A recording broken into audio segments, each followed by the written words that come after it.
Next, we have Jessie Hewitt.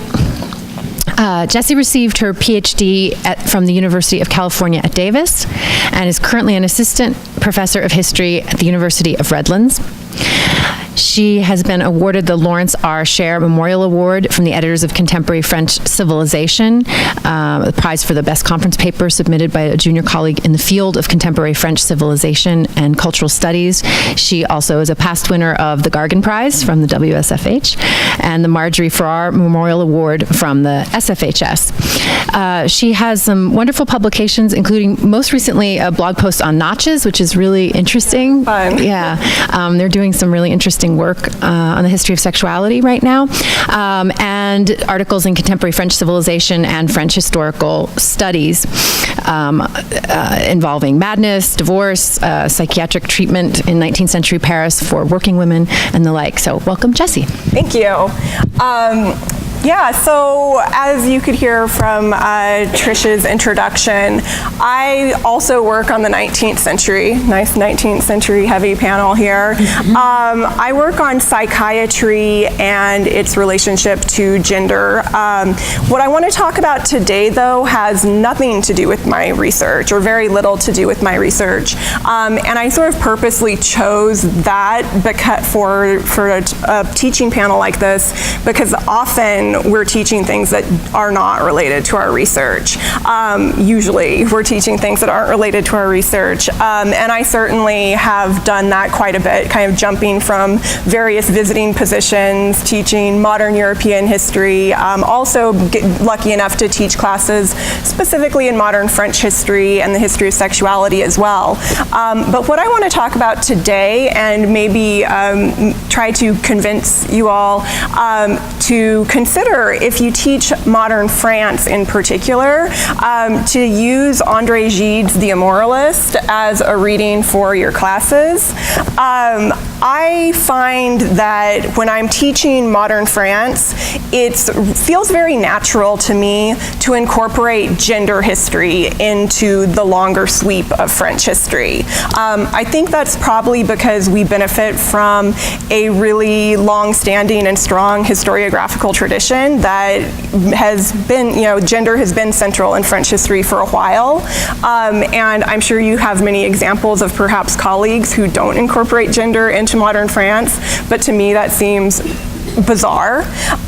With sexuality, though, I think it can be more difficult to figure out a sort of natural way to show students that ideas about sex and sexuality are in fact central to, in the case of The Immoralist, this book, themes as wide-ranging from French imperialism to the post-1870, 1871 sort of crisis of French national identity, urbanization, the peasant-urban divide, a whole number of things come into play in The Immoralist that all hinge around the sort of sexual identity crisis that the main character has.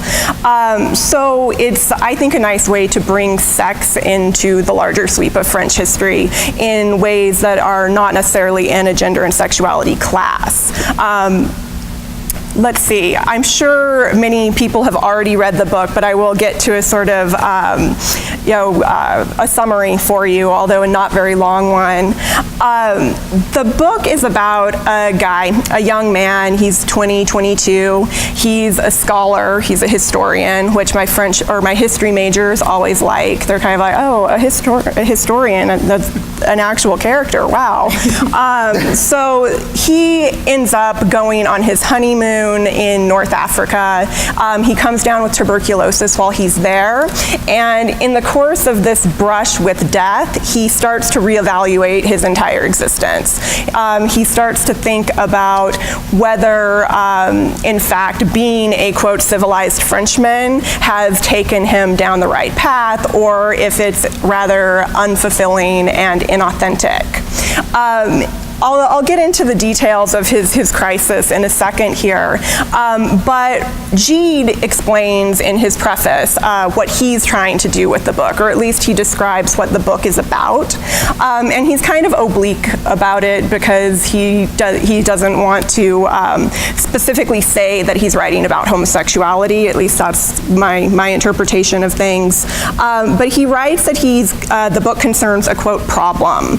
And after you read the book, it's clear that it's the problem of having sexual desires that your society deems pathological, or taboo, at least. And Gide explains that, quote, recounted in this book, though it unfolds within the very soul of my hero, is no less universal for being circumscribed by the particularity of his experiences.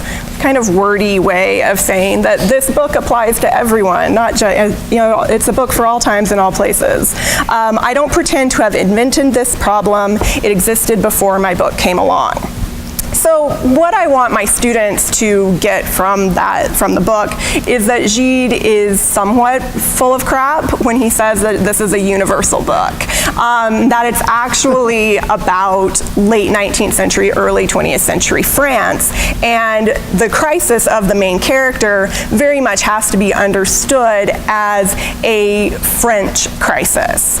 And by the time we get to The Immoralist, we're about halfway through a class on modern France. They've already covered a lot of the topics that everyone here has already spoken about with respect to the emergence of a class society in the 19th century, the urbanization that entailed, and even if the gender values of the middle classes were being contested already, as Sunny said, there is this definite pressure throughout the first half of the 19th century and beyond for men in particular to conform to a certain, professionalism and various values associated with that. So students already know the kind of general narrative of 19th century gender values by the time we read The Immoralist.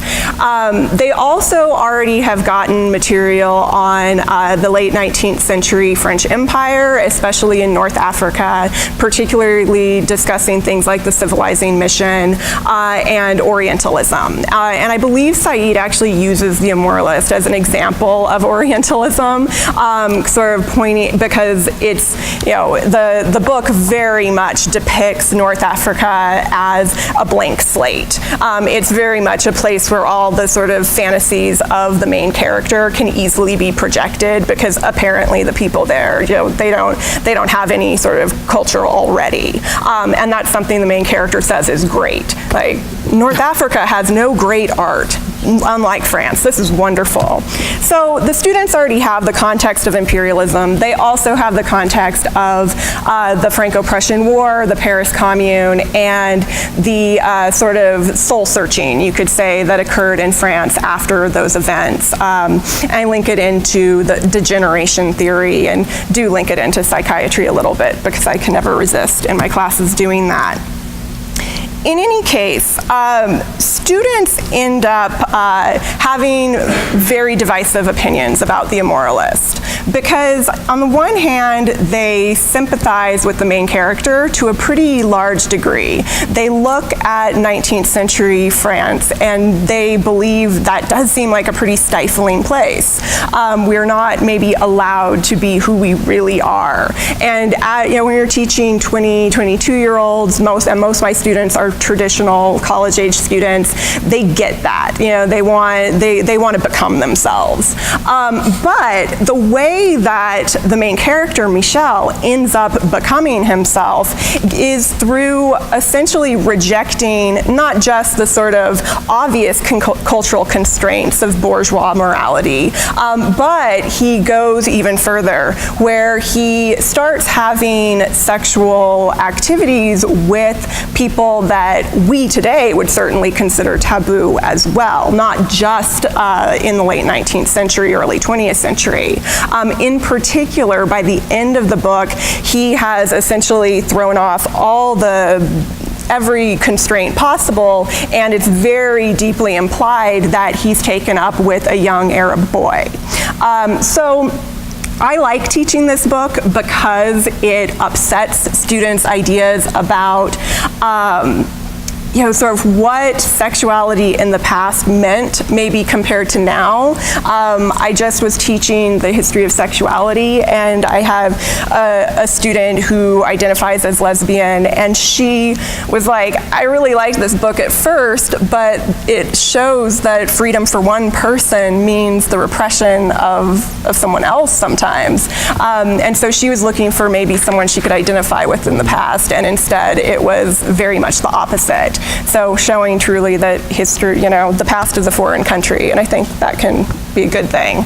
I'm probably out of time, I'm just at time. And I could talk more about students' reactions to the book later. And in a very selfish appeal, I would love to hear if you guys teach books that touch on the history of sexuality in particular, that nicely link up with maybe multiple boxes of other things that you're teaching at the same time.